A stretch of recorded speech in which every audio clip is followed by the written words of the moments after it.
அரசியல்ல ஒரு பழமொழி இருக்கு.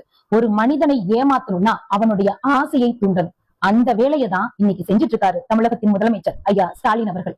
அவர் ஒட்டுமொத்த தமிழ்நாட்டை ஏமாத்துறதுக்கு இன்னைக்கு எடுத்திருக்கக்கூடிய மிகப்பெரிய ஆயுதம் தமிழகத்தினுடைய பெண்கள்.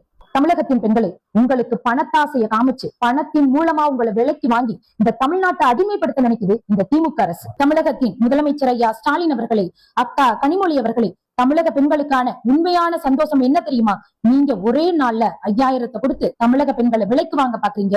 இனியும் தமிழக பெண்கள் முட்டாளாக இருக்க மாட்டாங்க. ஒரு நாளைக்கு 6550 கோடிய ஒரே நாள்ல உங்களுடைய ஆளும் அரசாங்கத்தின் அதிகாரத்தை பயன்படுத்தி இப்படி விநியோகம் பண்ணி ஓட்ட விலைக்கு வாங்க தமிழக பெண்களை முட்டாளாக நினைக்கிறீங்களே, தமிழக பெண்களே நீங்களும் கேள்வி கேட்க வேண்டிய நேரம் இதுதான். ஒரு நாள்ல 1000 கோடியை ரிலீஸ் பண்ணி தமிழக பெண்களை வாயடிக்க பார்க்கக்கூடிய இந்த திமுக அரசாங்கம் இதுவா சொல்லுது? இதுவா தமிழக மக்களுக்கான, தமிழக பெண்களுக்கான நல்லாட்சி? இல்லங்க, நீங்க தமிழக பெண்களை சந்தோஷப்படுத்தல. இது தமிழக பெண்களுக்கான ஆட்சி இல்ல. உண்மையிலேயே நீங்க தமிழக பெண்களை சந்தோஷப்படுத்தணும்னு நினைச்சா இது மகளிருக்கான ஆட்சி.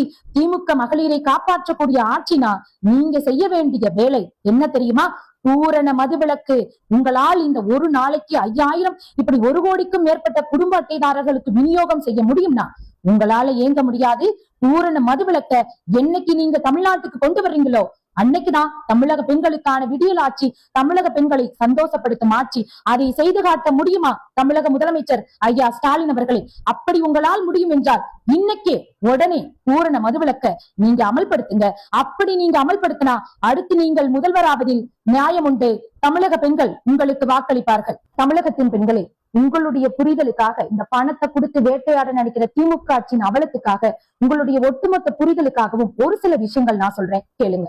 இந்த திருட்டு திராவிட மாடல் ஆட்சி இன்னைக்கு ஒவ்வொரு குடும்ப அட்டைதாரர்கள் அக்கௌண்ட்லையும் ரூபாய் 5000 ஏற்றிருக்குன்னு தமிழக பெண்களை நீங்கள் சந்தோஷப்படக்கூடாது. நீங்கள் சந்தோஷப்படுகின்ற அதே நேரத்துல இதுல எவ்வளவு ஊழல் இருக்குன்றதான் நீங்க சிந்திக்கணும். ரூபாய் 5000 நினைத்த உடனே ஒரு மாநிலத்தின் முதலமைச்சர் நேரடியாக ஊழலுக்காக, ஓட்டுக்காக, லஞ்சத்துக்காக உங்களுடைய அக்கௌண்ட்ல 5000 ஏற்ற முடியும்னா இது எத்தனாயிரம் கோடி? இது எங்க இருந்து வந்தது? அதே நேரத்துல இன்னொரு கேள்வி, இந்த 5000 கொடுக்க முடிஞ்ச இவங்களால தமிழகத்துக்கு ஆட்சிக்கு வரும்போது 2021 தமிழக பெண்களுக்கு கொடுக்கக்கூடிய திட்டம் என்ன? மகளிர் உரிமை தொகை கொடுப்போம்னு சொன்னாங்க இல்லையா? 26 மாசம் கழிச்சுதான் கொடுத்தாங்க. அப்போ இப்போ உங்களால நினைச்ச உடனே 5000 கொடுக்க முடிஞ்சது அப்படின்னா அந்த 26,000 சேர்த்து மொத்தமாக கொடுக்க முடியும் தானே? தமிழக பெண்களை நீங்க தான் இதை கேள்வி கேட்கணும்.